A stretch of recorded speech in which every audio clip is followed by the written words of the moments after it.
Salut à tous, on se retrouve aujourd'hui pour parler du FC Barcelone en ce lundi 7 octobre et on commence directement avec le match hier après-midi, déplacement du côté du Deportivo Alavés, coup d'envoi, c'est à 16h30 et c'est une magnifique victoire du FC Barcelone, une victoire 3-0 avec un seul buteur, Lewandowski inscrit le triplé lors de cette rencontre, donc que dire bien sûr, un après-midi parfait du côté d'Alavés pour le FC Barcelone, 73% de possession de balle, 14 tirs, 8 tirs cadrés, 3 buts inscrits, il aurait même pu avoir plus de buts inscrits.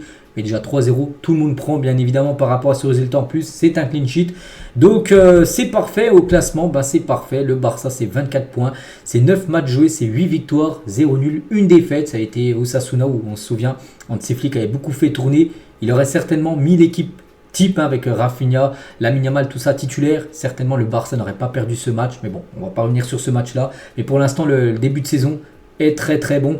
Pas non plus parfait vu qu'il y a une défaite, mais je pense que beaucoup de personnes auraient signé pour un Barça à 8 victoires en 9 matchs en ce début de saison. Donc voilà, 3 points d'avance sur le Real Madrid, un futur adversaire dans 20 jours, jour pour jour, du FC Barcelone. Les journaux, bien évidemment, reviennent par rapport à cette victoire et ça titre, bien sûr, par rapport à Lewandowski, auteur du triplé. Tempête Lewandowski en une du journal Sport et l'autre une Mundo Deportivo. Super Lévi, donc super Lewandowski en gros. Et c'est vrai que Lewandowski a pu repartir avec le ballon du match signé par ses coéquipiers, ses copains du FC Barcelone. C'est ça, hein, quand tu marques un triplé, tu peux ramener le ballon chez toi. Donc voilà, Lewandowski tout souriant. Et un Lewandowski, on a l'impression prime actuellement, en ce début de saison. Et logiquement, Lewandowski a été nommé MOTM, félicitations bien sûr, avec son triplé, c'est lui bien sûr le joueur du match. Et quelques déclarations de Lewandowski après ce match. Nous avons un excellent groupe de joueurs et nous essayons de continuer à nous améliorer, à progresser, surtout à remporter bien sûr des victoires, comme ça a été le cas hier. Donc nous jouons tous les 3 jours, donc jamais de ma vie je n'ai joué à 5 matchs avec seulement 2 jours d'écart. C'est vrai qu'il avait joué en Ligue des Champions mercredi, il a rejoué dimanche, bon là maintenant il y a la trêve, là, il va jouer bien sûr avec la Pologne, mais c'est vrai qu'ils ont beaucoup joué. Bon, il dit 2 jours d'écart, mais c'est des fois tous les 3 jours à peu près qu'il y a un match et c'est vrai qu'il dit que ça fait beaucoup. Mais voilà, c'est comme ça, lui il est quand même très très bon parce qu'il marque. Nous avons fait tout ce que nous avions prévu avant le match. Il avait un plan de ses flics bien sûr, puis le plan s'est réalisé à merveille on peut dire. Donc j'essaie de me créer des buts et mes coéquipiers me font de bonnes passes. Dès la première minute nous avons voulu marquer et parce que nous avons marqué 3 buts en première mi-temps, nous avons joué confortablement en deuxième période. C'est quand tu mènes 3-0 à la mi-temps, c'est que la deuxième mi-temps, et voilà, si tu fais un peu tourner plus le ballon, tu te crées encore quelques occasions, mais voilà, tu peux gérer le match, maîtriser le match, ce qu'a fait le FC Barcelone. Parce qu'il y a eu 3 buts à ce en première et la deuxième, le Barça a un petit peu levé le pied. Et voilà, la victoire est quand même là. 11 matchs joués comme Lewandowski cette saison, toute compétition confondue. Si on rajoute la Champions League, n'oubliez pas qu'il a marqué un triplé également mercredi dernier. Là, il reste sur 2 triplés d'affilée. Bon, bref, ça fait quand même 12 buts et 2 passes décisives pour l'attaquant Lewandowski. Donc voilà, grosse performance du joueur polonais. On va parler aussi de Rafinha. Rafinha, auteur de 2 passes D sur 3 des buts de Lewandowski. Donc félicitations bien sûr à Rafinha. Et lui ses stats aussi sont vraiment pas mal. 11 matchs joués pour 6 buts et 6 passes décisives pour Rafinha. Toute compétition confondue depuis le début de la saison. Et la triplette, donc Lewandowski, Rafinha et Lamine Yamal qui n'a pas été passeur D ni buteur. Bon, ça arrive de temps en temps. Mais cette triplette là, c'est la triplette la plus... la meilleure en gros en Europe, devant la triplette du Bayern et la triplette de Liverpool. Donc Lewandowski, Rafinha et Lamine Yamal, c'est 23 buts à eu 3 sur ce début de saison. En parlant de l'autre joueur, parce qu'on a parlé de Lewandowski, buteur, même triple buteur, Rafinha double passeur, et Lamine Yamal ni buteur ni passeur D. On peut voir qu'il a été très déçu comme d'être remplacé. Regardez, il y avait pourtant 3-0. Normalement, tu sors, tu es content, ton équipe mène 3-0. Tu as un petit sourire, pas du tout, les gars. Lamine Yamal, on peut voir qu'il tirait la gueule un petit peu par rapport à son remplacement. Et le staff technique du Barça est très proche de Lamine, et tente d'expliquer en quoi le joueur bénéficiera du repos à la fin des matchs. Que voilà, tu as 3-0, le match est plié, Alavés n'allait pas revenir. Tu le fais souffler, imagine, tu te prends une blessure en toute fin de match. Voilà, ce serait une catastrophe bien sûr. Donc cependant, le jeune homme lui a encore du mal à comprendre cela et veut tout jouer. Parce qu'ils disent, le staff, il faut que tu dois souffler, voilà, tu dois tourner un petit peu, laisser ta place à un autre joueur et surtout souffler. Donc lui, il ne comprend pas, bien sûr, Lamine Yamal. Lui, il commence le match, il veut finir bien sûr le match. C'est pour ça, regardez, qu'il était complètement dégoûté. Pourtant, le Barça quand même menait 3-0 dans le match. Et Flick a remplacé Lamine Yamal contre Alavés car le joueur est susceptible de commencer aussi les 2 matchs avec l'Espagne, vu que là il y a la trêve, donc il va jouer certainement, il va commencer certainement titulaire, donc c'est pour ça aussi qu'il voulait le faire souffler avant les 2 matchs de sa sélection espagnole.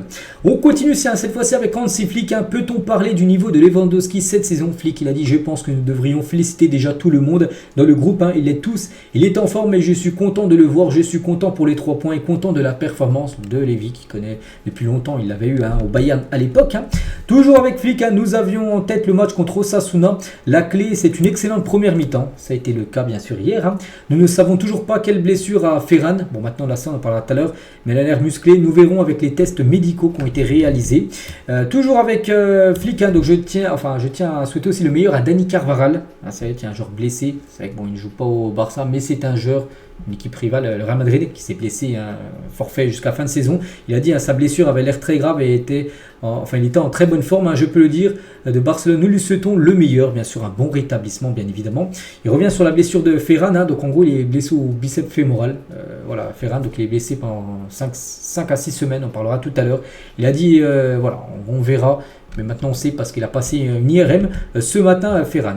Certaines personnes comparent le Bayern de Flick et le Barça de Flick. Qu'en penses-tu? Il a dit non, je n'aime pas ça. L'équipe est différente. La situation est différente. Pour l'instant, les choses sont bonnes. Mais je sais que les choses peuvent changer très rapidement dans le football. C'est vrai. Pour l'instant, ça se passe. Voilà, tu as perdu peut-être 2 matchs en Ligue des Champions, 1 en Liga. Mais le début de saison est très très bon, bien sûr, avec beaucoup de victoires.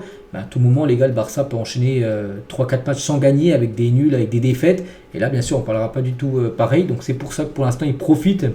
Et c'est que des fois, ça va très vite dans le football. Ce que fait cette équipe est incroyable. L'ambiance dans le vestiaire, bien sûr, est géniale. Il parle aussi de Rafinha et c'est un leader. Je pense que c'est ce qui est génial pour lui. Il est important pour nous à son poste. Son mouvement est dynamique. Mais je pense qu'il peut s'améliorer quand il marque des buts. Il veut toujours en marquer plus. Je suis très content de lui. Il est incroyable. Et l'attitude de Rafinha est excellente et je l'apprécie vraiment beaucoup. Ce qu'il a pu dire sur Rafinha. Il ne s'agit pas seulement de gagner, de perdre. Nous analysons les matchs. C'est pourquoi nous avons un très grand groupe d'analystes. Nous voulons montrer aux joueurs ce que nous pouvons améliorer pour le prochain match, bien sûr, qui sera après la trêve internationale. Et d'habitude, je ne regarde pas trop en arrière. À Monaco et à Osasuna, je connais les raisons pour lesquelles nous avons perdu. Mais il est important de se concentrer sur le prochain match et de penser positivement. Donc voilà ce qu'a pu dire Hansi Flick lors de sa conférence de presse. Il y a aussi une déclaration de Cubarsí qui a joué et qui a été bon. Je suis très heureux d'être appelé en équipe nationale. Je ferai de mon mieux à chaque minute que j'aurai avec l'Espagne. Et nous jouons toujours une ligne haute, pas nécessairement pour le piège du hors-jeu, mais nous essayons de pousser toutes les lignes vers l'avant. Bien sûr, mettre une grosse pression sur l'adversaire. C'est avec ça. On peut voir ça, c'est la patte de Flick qu'il n'avait pas à l'époque avec, par exemple, Xavi, l'ancien coach. Casado, qu'est-ce qu'il a pu dire? Nous avons abordé le match avec beaucoup d'enthousiasme et l'envie de le finir rapidement. Et nous l'avons fait. Voilà, quand il y a 3-0 à la mi-temps, le match, on peut dire, est plié, quasiment gagné, à part si tu te prends une grosse remontada. Nous avons les idées claires.